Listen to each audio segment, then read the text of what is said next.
ನಮಸ್ತೆ, ಎಲ್ಲರೂ ಹೇಗಿದ್ದೀರಾ?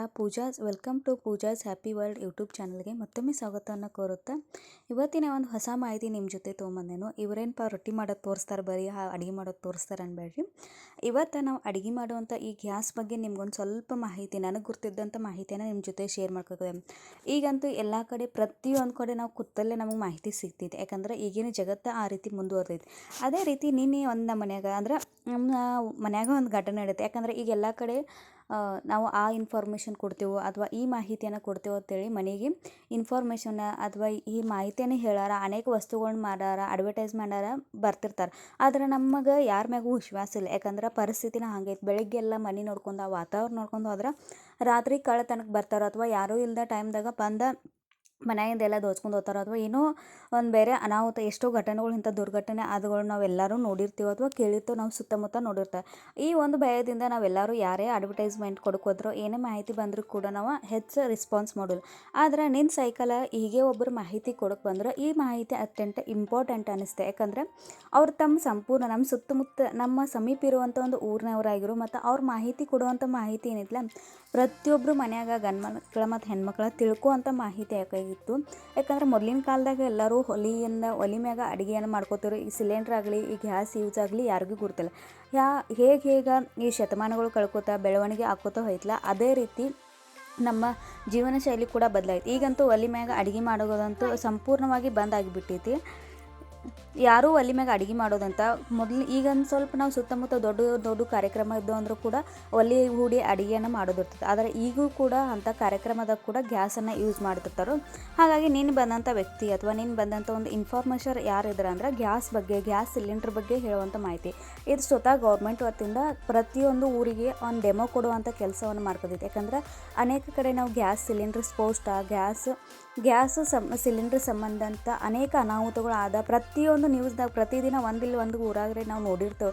ಈ ರೀತಿ ಗ್ಯಾಸ್ ಸಿಲಿಂಡ್ರ್ ಸ್ಫೋಟ ಆಯಿತು, ಈ ರೀತಿ ಲೀಕೇಜ್ ಆಗಿ ಸುತ್ತಮುತ್ತ ಎಲ್ಲ ಸ್ಫೋಟ ಆದವು, ಎಷ್ಟೋ ಬಿಲ್ಡಿಂಗ್ಗಳು ಬಿದ್ದು ಎಷ್ಟೋ ಜೀವಗಳು ತಮ್ಮ ಜೀವವನ್ನು ಕಳ್ಕೊಂಡೋಗ್ತಾರೆ. ಆದರೆ ಅವ್ರು ನೀಡಿದಂಥ ಮಾಹಿತಿ ಏನಿತ್ತಲ್ಲ ಅತ್ಯಂತ ಉಪಯುಕ್ತವಾದ ಮಾಹಿತಿ ಇತ್ತು.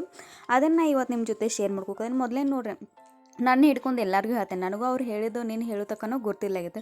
ನಾವು ಗ್ಯಾಸ್ ಎಲ್ಲರೂ ಹೊಲಸಾಯಿತು ಅಥವಾ ಎಣ್ಣೆ ಕಲಿ ಅದ ಬಿದ್ದು ಏನರ ಒಂದು ಸ್ವಲ್ಪ ಜಿಡ್ಡು ಹಿಡಿತಂದ್ರೆ ಯಾತರಿಂದ ಸ್ವಚ್ಛ ಮಾಡ್ತೀವಿ ಹೇಳ್ರಿ, ನಾವೆಲ್ಲರೂ ಸಾಬೂನ ಅಥವಾ ನಿರ್ಮಾನ ಯೂಸ್ ಮಾಡಿ ನಾವು ಅಥವಾ ಏನು ಪಾತ್ರೆ ತೊಳಿತಿರ್ತೀವಲ್ಲ ಆ ಸೋಪ್ ಯೂಸ್ ಮಾಡಿ ನಾವೆಲ್ಲರೂ ತೊಳಿತಿರ್ತೇವೆ. ಆದರೆ ಅದು ತಪ್ಪತ್ತು.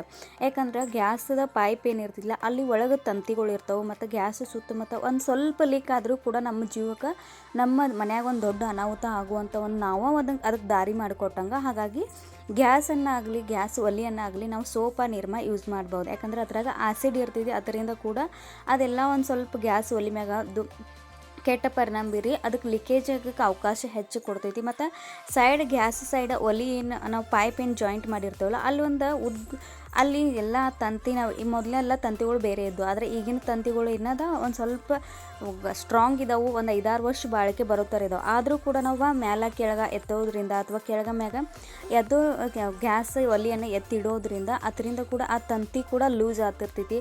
ಹೀಗಾಗಿ ನಾವು ಗ್ಯಾಸ್ ಒಲೆಯನ್ನು ಗ್ಯಾಸ್ ಯೂಸ್ ಮಾಡೋದ್ನಾಗ ಅತ್ಯಂತ ಗಮನಪೂರ್ವಕವಾಗಿ ಅಥವಾ ಒಂದು ರೀತಿ ನಾವು ಲಕ್ಷಿಟ್ಟು ನಾವು ಗ್ಯಾಸ್ ಒಲೆಯನ್ನು ಯೂಸ್ ಮಾಡ್ತೇವೆ. ಎಷ್ಟೇ ಆ ಥರದ ಉಪಯೋಗ ಐತಲ್ಲ ಅಷ್ಟೇ ಆ ಥರದ ಅನಾಹುತ ಕೂಡ ಅಷ್ಟೇ ಆ ಥರದ ನಮ್ಗೆ ಕೆಟ್ಟ ನಮ್ಮ ಜೀವನದಾಗ ಒಂದು ಕ್ಷಣ ನಾವು ಮೈ ತಪ್ಪಿರು, ಒಂದು ಸಲ ನಾವು ಎಚ್ಚರ ತಪ್ಪಿರು ಕೂಡ ಒಂದು ದೊಡ್ಡ ಅನಾಹುತ ಕೂಡ ಆಗ್ತೈತಿ. ಮತ್ತು ಇನ್ನೊಂದು ಸಲ ನಾವು ಗ್ಯಾಸ್ ಒಲೆ ಮ್ಯಾಗ ಏನು ಅವ್ರು ಹೇಳಿದಂಥ ಮಾಹಿತಿ ನೋಡಿ, ನಾವು ಗ್ಯಾಸ್ ಒಲೆ ಮ್ಯಾಗ ಅಡುಗೆಯನ್ನು ಮಾಡ್ತಿರ್ತೇವೆ ಅಥವಾ ಏನೋ ಬೈ ಮಿಸ್ಟೇಕ್ ಏನೋ ಒಂದು ಇಟ್ಟು ಹೋಗಿರ್ತೇವೆ, ಫೋನ್ ಅಥವಾ ಏನೋ ಬಂದಾಗ ನಾವು ಹೊರಗೆ ಮಾತಾಡ್ಕೊತ ಹೋಗಿರ್ತೇವೆ. ಆ ಗಾಳಿಗೆ ಆಗಲಿ ಅಥವಾ ಅದಂಥ ಅಡುಗೆ ಪದಾರ್ಥಗಳು ಉಕ್ಕಿದ ಕೂಡಲೇ ನಾವು ಅದು ಗ್ಯಾಸ್ ನಾವು ಬಂದು ಡೈರೆಕ್ಟ್ ಇನ್ನು ನಮ್ಮ ಅಡುಗೆ ಆಗಿಲ್ಲ ಅಂತೇಳಿ ಡೈರೆಕ್ಟ್ ಬಂದು ಗ್ಯಾಸ್ ಲೈಟ್ರ್ ಹೊತ್ತೇವೆ.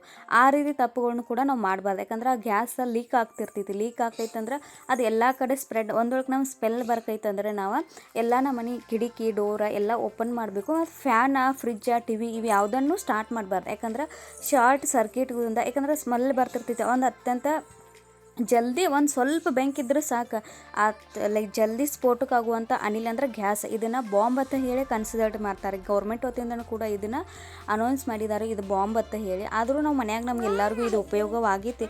ಆದರೂ ಕೂಡ ನಾವು ಎಚ್ಚರಿಕೆ ವಯಸ್ಸಿಂದ ಇದನ್ನು ಕಾಳಜಿಯಿಂದ ತೊಗೊಂಡು ಮಾಡಬೇಕು.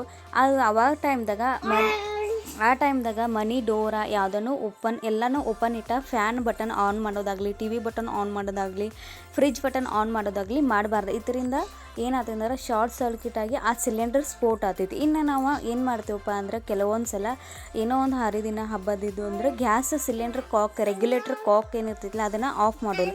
ನಾವು ಊರಿಗೆದ ಒಂದು 4-5 ದಿನದ ಊರಿಗೆ ಹೋಗುತ್ನ್ಯಾಗ ನಾವು ರೆಗ್ಯುಲೇಟರ್ ಕಾಕ್ ಏನಿರ್ತೈತಿಲ್ಲ ನಾವು ಬಂದ್ ಮಾಡಿ ಅಂದ್ರೆ ಅದನ್ನು ಆಫ್ ಮಾಡಿ ಹೋಗ್ಬೇಕು. ಪ್ರತಿದಿನ ಕೂಡ ನಾವು ರಾತ್ರಿನೂ ಕೂಡ ಆ ರೆಗ್ಯುಲೇಟರ್ ಕಾಕನ್ನು ಆಫ್ ಮಾಡಿ ಹೋಗಬೇಕು. ಗ್ಯಾಸ್ ಎಷ್ಟು ಸ್ಪೀಡ್ದಾಗ ಹೋಗ್ತಿರ್ತೈತೆ ಸಪ್ಲೈ ಆಗ್ತೈತೆ ಅಂದ್ರೆ ಅವ್ರು ಹೇಳಿದ ಪ್ರಕಾರ 620 ಹಿಂಗೆ ಒಟ್ಟು ಒಂದು ಸಂಖ್ಯೆ ಹೇಳಿರು. ಇಷ್ಟ 620 ಹೇಳಿರು. ಅಷ್ಟು ಸ್ಪೀಡ್ದಾಗ ಸಪ್ಲೈ ಆಗ್ತಿರ್ತೈತಿ. ಒಂದು ವೇಳೆ ಅದು ಗ್ಯಾಸ್ ಲೀಕೇಜ್ ಆಗಲಿ ಅಥವಾ ಆ ಪೈಪಲ್ಲಿ ಲೂಸ್ ಆಗಿತ್ತಂದ್ರೆ ಇಂಥ ಅನಾಹುತಗಳು ಆಗ್ತಾವೆ. ಹಾಗಾಗಿ ಅವರೊಂದು ಕೆಲವೊಂದು ಮುನ್ಸೂಚನೆಗಳನ್ನು ಕೊಟ್ರೆ, ಒಂದು ವೇಳೆ ನಮ್ಗೆ ಗ್ಯಾಸ್ ಸ್ಮೆಲ್ ಬರ್ಕೈತು ಅಥವಾ ಏನೋ ಬರ್ಕೈತೆ ಅಂದ್ರೆ ನೀವು ಜಲ್ದಿ ಹೋಗಿ ಅಥವಾ ನೀವು ಜಲ್ದಿ ಏನು ನಿಮ್ಮ ಗ್ಯಾಸ್ ಸಿಲಿಂಡ್ರ್ ಆಫೀಸ್ ಇರ್ತಿಲ್ಲ ಅಲ್ಲಿ ಹೋಗಿ ನೀವು ಹೇಳಬೇಕು. ಮತ್ತು ಇನ್ನು ಗ್ಯಾಸ್ ಸಿಲಿಂಡ್ರ್ ನಾವು ಎಲ್ಲರೂ ಏನು ಲಾಕ್ ಅಂದರೆ ಮೇಲಿಂದ ಹತ್ರದ್ದು ಲಾಕ್ ಅಂದರೆ ಏನು ತಿಳ್ಕೊಂಡೇವೆ, ಯೆಲ್ಲೋ ಕಲರ್ ಅಥವಾ ವೈಟ್ ಕಲರ್ ಏನು ಕವರ್ ಐತಿ ಅದೇ ನಾವು ಲಾಕ್ ಅಂತ ತಿಳ್ಕೊಂಡಿರ್ತೇವೆ. ಆದರೆ ಅದು ಲಾಕ್ ಅಲ್ಲ, ಸೇಫ್ಟಿ ಪರ್ಪಸ್ ಹಾಕಿರ್ತಾರೆ. ಅಂದ್ರೆ ಆ ಗ್ಯಾಸ್ ಮೇಲಿಂದ ಏನು ಇರ್ತಿತ್ತಲ್ಲ ಕವರ್ ವೈಸರ್ ತ್ರೋಗ ಅದ್ರೊಳಗೆ ಹೊಲಸ ಧೂಳು ಹೋಗ್ಬಾರ್ದು ಅನ್ನೋ ಒಂದು ಸೇಫ್ಟಿ ಪರ್ಪಸ್ದಿಂದ ಅದನ್ನು ಮೇಲೆ ಹಾಕಿರ್ತಾರೋ. ಅದ್ರೊಳಗೆ ಒಂದು ವೈಸರ್ ಇರ್ತೈತಿ. ಆ ವೈಸರ್ ನಾವು ಗ್ಯಾಸ್ ಯಾವಾಗ ನಾವು ರೆಗ್ಯುಲೇಟರ್ ಹಾಕಕ್ಕೆ ಅದನ್ನು ಕುಣಿಸ್ತಿರ್ತೀವಲ್ಲ ಅವಾಗ ಅದನ್ನು ನಾವು ಈ ಗ್ಯಾಸ್ ಲೀಕ್ ಇತ್ತು ಇಲ್ಲ ಅನ್ನೋದು ಹೇಗೆ ತಿಳ್ಕೊಬೇಕಂದ್ರೆ ಆ ಒಂದು ಗ್ಯಾಸ್ ಸಿಲಿಂಡ್ರದ್ದು ಏನು ಓಪನ್ ನಳಕ್ಕೆ ಹೋಲ್ ಇರ್ತಿದ್ಲ ಅದ್ರ ಮ್ಯಾಗ ಒಂದು ಬುಚ್ಚು ನೀರು ಹಾಕ್ಬೇಕು. ಅದ್ರಾಗ ಬಬಲ್ಸ್ ಬರ್ಕತ್ತು ಅಂದ್ರೆ ಅದು ಗ್ಯಾಸ್ ಲೀಕ್ ಐತಿ, ಆ ಗ್ಯಾಸ್ದ ವೈಸರ್ ಲೀಕ್ ಐತಿ. ಅಲ್ಲಿರುವಂಥ ನಾವು ಎಲ್ಲಿ ಸಿಲಿಂಡ್ರ್ ತರಕ್ಕೆ ಹೋಗಿರ್ತೀವಿ ಅಥವಾ ಸಿಲಿಂಡ್ರ್ ತೊಗೊಂಬಂದಿರ್ತಾರೆ ನಮ್ಮ ಮನೆ ತಂದು ಕೊಡ್ತಿರ್ತಾರಲ್ಲ ಅವ್ರಿಗೆ ನಾವು ಈ ವೈಸರನ್ನು ಚೇಂಜ್ ಮಾಡಿಕೊಡು, ಇಲ್ಲಾಂದರೆ ನೀವು ಈ ಗ್ಯಾಸ್ ಸಿಲಿಂಡ್ರನ್ನು ಚೇಂಜ್ ಮಾಡಿ ಕೊಡ್ರಿ ಅಂತ ಹೇಳಿರ್ತಾರೆ. ಆದ್ರೆ ಅವ್ರು ಏನು ಹೇಳ್ತಾರೆ ಅಂತ ಹೇಳ್ರಿ ಅಂದರೆ ಇದು ನಡಿತೈತಿ, ಇದು ಸ್ಮಾಲ್ ಲೀಕೇಜ್ ಐತಿ, ಇದಕ್ಕೇನು ಆಗೋಲ್ಲ ಅಂತ ಹೇಳ್ತಾರೆ. ಇದನ್ನು ಕೂಡ ಹೇಳ್ರು. ಅವ್ರು ಯಾವ ಸ್ಪ್ರೆಡ್ದಾಗ ಅಂದರೆ ಎಷ್ಟು ಹೈ ಸ್ಪೀಡ್ದಾಗ ಅದು ಗ್ಯಾಸ್ ಸ್ಪ್ರೆಡ್ ಆಗ್ತೈತೆ ಅನ್ನೋದು ಕೂಡ ಅವ್ರು ನಿನ್ನೆ ತೋರಿಸಿದ್ರು. ಆ ವಿಡಿಯೋನು ಕೂಡ ನಾನು ಶಾರ್ಟ್ ಇದಕ್ಕೆ ಅಟ್ಯಾಚ್ ಮಾಡಿರ್ತೇನೆ ನೋಡಿರಿ. ಇಷ್ಟು ಮಾಹಿತಿ ಅವರೆಲ್ಲ ಹೇಳು. ಕೆಲವೊಂದು ಸಲ ನಾವು ಫೋನ್ದಾಗ ಮಾತಾಡ್ಕೊತ ಒಲೆ ಮ್ಯಾಗ ಉಕ್ಕಿದ ಅಥವಾ ಗ್ಯಾಸ್ ಮ್ಯಾಗ ಉಕ್ಕಿದ ಎಲ್ಲ ವಸ್ತುಗಳು ನಾವು ಕ್ಲೀನ್ ಮಾಡ್ಕೋಬೇಕು. ಮತ್ತು ಸೋಪ್ ಇದರಿಂದ ನಾವು ಗ್ಯಾಸನ್ನು ಕ್ಲೀನ್ ಮಾಡ್ಕೋಬಾರ್ದು. ಅದ್ರ ಬದಲಾಗಿ ನಾವು ಒಂದಿಷ್ಟು ಶಾಂಪೂ ಏನಿರ್ತಾವಲ್ಲ ನಮ್ಮ ಹತ್ತಕ್ಕೆ ಅದನ್ನು ಹಾಕಿ ನಾವು ಕ್ಲೀನಾಗಿ ಒರೆಸ್ಕೋಬೇಕು. ಮತ್ತು ಬಿಸಿ ನೀರಿನಿಂದ ನಾವು ಗ್ಯಾಸ್ ಒಂದು ಅರಿವೆಯನ್ನು ಬಿಸಿ ನೀರಿನಾಗ ಅದ್ದಿ ಅದನ್ನು ಗ್ಲಾಸನ್ನು ಕ್ಲೀನ್ ಮಾಡ್ಕೋಬೇಕು. ಇಷ್ಟೆಲ್ಲ ಮಾಹಿತಿಯನ್ನು ಅವ್ರು ನೀಡ್ರು. ಇಷ್ಟೆಲ್ಲ ಮಾಹಿತಿ ನಮ್ಗೆ ಎಲ್ಲರಿಗೂ ಗುರ್ತಿರ್ತೈತೆ ನೋಡ್ರಿ. ನನಗೂ ಇಷ್ಟೆಲ್ಲ ಮಾಹಿತಿ ಗುರ್ತಿಲ್ಲಾಗೈತೆ, ಯಾಕಂದ್ರೆ ನಿನ್ನ ಅವ್ರು ಹೇಳಿದ ಕೂಡಲೇ ಇಷ್ಟೆಲ್ಲ ಮಾಹಿತಿ ಗುರ್ತಾಯಿತು. ಗ್ಯಾಸದ ನಾವು ಎಲ್ಲರೂ ತಿಳ್ಕೊಂಡಿರ್ತೇವೆ ಗ್ಯಾಸದ ಲಾಕ ಅಥವಾ ಅದ್ರ ಮ್ಯಾಲಿಂದ ಅದೇನು ಬ್ಲೂ ಕಲರ್ ವೈಟ್ ಕಲರ್ ಏನು ಕವರ್ ಹಾಕಿರ್ತಾರೆ ಅದೇ ಲಾಕ, ಅದನ್ನು ತೆಗೆದ್ರೆ ನಾವು ಗ್ಯಾಸ್ ಸ್ಪ್ರೆಡ್.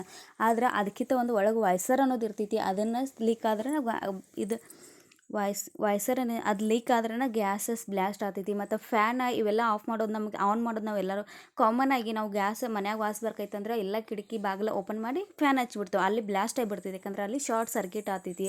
ನಾವು ಒಂದೊಂದು ಸಲ ದೇವ್ರ ಮುಂದೆ ದೀಪ ಉದ್ಬತ್ತಿ ಎಲ್ಲವನ್ನ ಹಚ್ಚಿರ್ತೇವೆ. ಕೆಲವೊಂದು ಸಲ ಗ್ಯಾಸ್ ಲೀಕ್ ಆಗ್ತಾವೆ. ಇವೆಲ್ಲ ಅನಾಹುತಗಳು ಆಗೋದು ಯಾಕಂದ್ರೆ ನಮ್ಗೆ ಇಷ್ಟೆಲ್ಲ ಮುಂಜಾಗ್ರತೆ ಕ್ರಮಗಳು ಗುರ್ತಿಲ್ಲ, ಇಷ್ಟೆಲ್ಲ ನಮಗೆ ಮಾಹಿತಿ ಗುರ್ತಿಲ್ಲ ಐತೆ. ನಿನ್ನೆ ಅವ್ರು ಹೇಳಿದಂಥ ಮಾಹಿತಿ ಇನ್ನೂ ಇತ್ತು, ಅದನ್ನು ಕೂಡ ನಾನು ನಿಮ್ಮ ಜೊತೆ ಶೇರ್ ಮಾಡ್ಕೊಂಡೇನೋ. ಅವ್ರು ಹೇಳಿದಂಥ ಮಾಹಿತಿ ನಿಮ್ಗೆ ಶೇರ್ ಮಾಡ್ಕೊಂಡು ಅವರೊಂದು ಮಷಿನ್ ಹೇಳಿರು, ಆ ಮಷಿನ್ನ ಕೊನಿಷನ್ ಅಂದ್ರೆ ನಿಮ್ಗೆ ತೋರಿಸ್ತಿರ್ತೇನೋ. ಈ ಮಾಹಿತಿ ಇಷ್ಟ ಆದರೆ ಹೆಚ್ಚಿನ ಪ್ರಮಾಣದಾಗ ಶೇರ್ ಮಾಡಿರಿ. ಮತ್ತು ಹೊಸವಾಗಿ ನೋಡೋರು ದಯವಿಟ್ಟು ಚಾನಲ್ನ ಸಬ್ಸ್ಕ್ರೈಬ್ ಮಾಡ್ಕೊಂಡು ನೋಡಿರಿ. ಈ ಮಾಹಿತಿ ಇಷ್ಟ ಆಗ್ತಿತ್ತದ ಭಾವಿಸ್ಕೋದೇನೋ. ಮತ್ತು ಹೆಚ್ಚಿನ ಪ್ರಮಾಣದ ಶೇರ್ ಮಾಡಿರಿ, ಯಾಕಂದರೆ ಇವು ಮುಂಜಾಗ್ರತೆ ಕ್ರಮಗಳು ಪ್ರತಿಯೊಬ್ಬರು ತಿಳ್ಕೊಬೇಕಾಗಿರುವಂಥ ಒಂದು ಮಾಹಿತಿ ಆಗೈತಿ. ವಿಡಿಯೋ ನೋಡಿದ್ದಕ್ಕಾಗಿ ಪ್ರತಿಯೊಬ್ಬರಿಗೆ ಧನ್ಯವಾದಗಳು. ಆ ವಿಡಿಯೋ ಕ್ಲಿಪ್ಪನ್ನು ಇದ್ರೊಳಗೆ ಜಾಯಿಂಟ್ ಮಾಡ್ತೇನೆ ನೋಡಿರಿ.